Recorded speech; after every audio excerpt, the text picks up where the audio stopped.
बिस्मिल्लाहिर्रहमानिर्रहीम, अस्सलाम वालेकुम। मैं आपका टीचर मोहम्मद मसूद।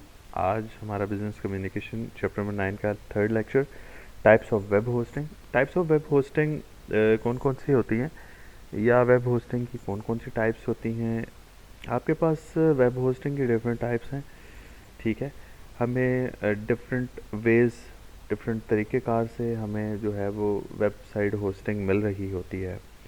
तो हमारे पास जो टाइप्स हैं वो कौन कौन सी हैं। अगर हम बात करें तो सबसे पहली वेबसाइट है free website hosting. Free website hosting ऐसी वेबसाइट होस्टिंग होती है जो हमें free of cost web hosting provide कर रही होती हैं, जिसके लिए हमें कुछ पे नहीं करना पड़ता, ठीक है। तो इस तरह की वेबसाइट होस्टिंग कौन सी वेबसाइट होस्टिंग होती है जिसमें ज़ीरो कॉस्ट है, यूज़र को कुछ भी पे नहीं करना पड़ता। मिसाल के तौर पे आपके पास फेसबुक हो गया, मैं मिसाल के तौर पर आपके पास सोशल दूसरी वेबसाइट्स हैं, जैसे ट्विटर की बात करूं, लिंक्डइन की बात करूं, तो ये आपके पास ऐसी वेबसाइट है जिसके लिए आपको पे नहीं करना पड़ता, ये फ्री वेबसाइट्स हैं, ठीक है।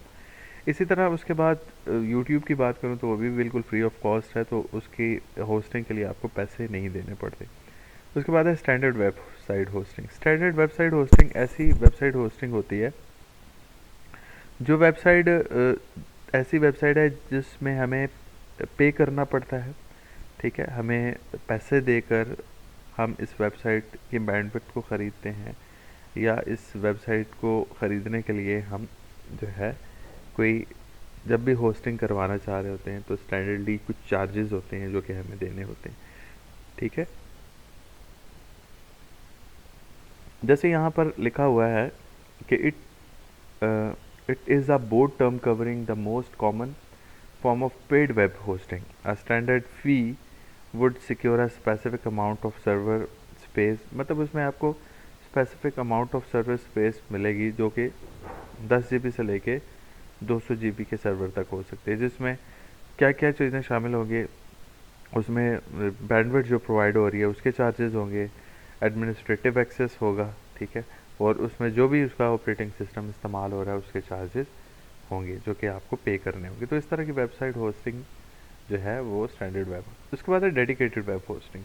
डेडिकेटेड वेब होस्टिंग ऐसी वेबसाइट होस्टिंग को कहते हैं जिसमें आपकी वेबसाइट जो है वो किसी दूसरी वेबसाइट को डेडिकेट की होती है। मिसाल के तौर पर आप अगर वेबसाइट इल्म की दुनिया पर चले जाएं, ठीक है, तो उस वेबसाइट के अंदर आपको किसी दूसरी वेबसाइट का इंटरफेस मिल रहा होगा, तो वेबसाइट ऐसी वेबसाइट्स को डेडिकेटेड वेबसाइट कहते हैं।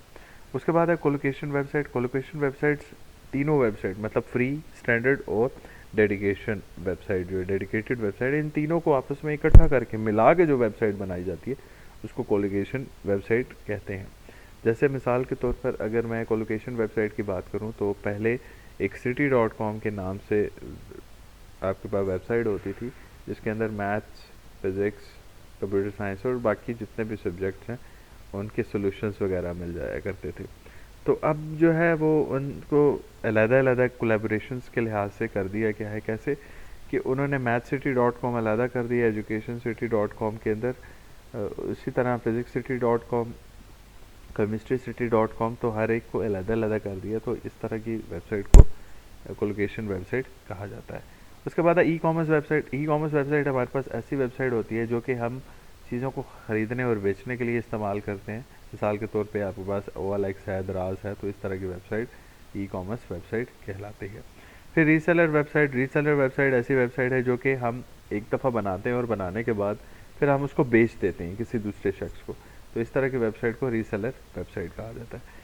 फिर उसके बाद है क्लस्टर्ड वेबसाइट। क्लस्टर्ड वेबसाइट ऐसी वेबसाइट होती है जो डिफरेंट वेबसाइट्स का कम्बिनेशन होती है, या डिफरेंट वेबसाइट्स को मिलाकर डिफरेंट मल्टीपल सर्वर से डाटा जो है वो ले रही होती है।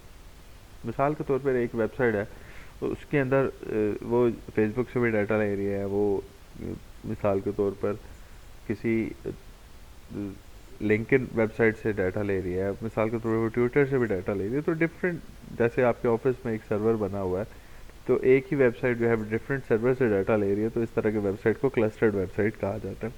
फाइल एंड इमेज वेबसाइट ऐसी वेबसाइट को कहा जाता है जो वेबसाइट सिर्फ और सिर्फ अपने अंदर फाइल और इमेजेस को ही रखती है, जैसे doctor.com फाइल के लिए और इमेज के लिए Pinterest या shutterstock.com ऐसी वेबसाइट है जो वॉलपेपर से अपने पास इमेज ही रखते हैं। फिर उसके बाद है वेब ब्लॉग।